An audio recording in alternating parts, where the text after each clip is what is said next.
मीठा और जूसी बिल्कुल। गेंद को कहते हैं बॉल, गेंद के साथ आओ खेले हम सब मिलके गोल। बिल्ली को कहते हैं कैट, मीठी मीठी म्याऊ करती है ये कितनी ग्रेट।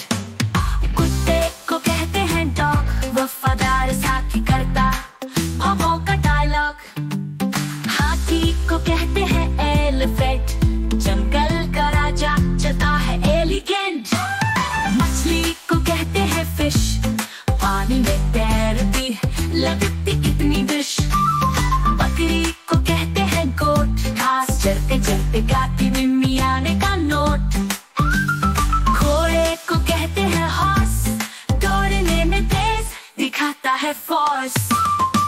सियार को कहते हैं जयकल, जंगल में रहता होता चालाक और स्पेशल। शेर को कहते हैं लॉयन, जंगल का राजा शक्तिशाली आइकॉन।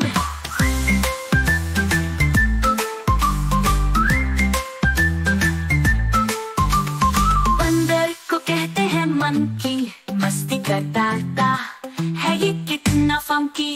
नील गाय को कहते हैं नील गाय, मैदानी इलाकों में दौड़ती भरपूर हाय हाय हाय। तुम तो कहते हैं कैमल, रेगिस्तान का जहाज इसकी चाल तो है अमल।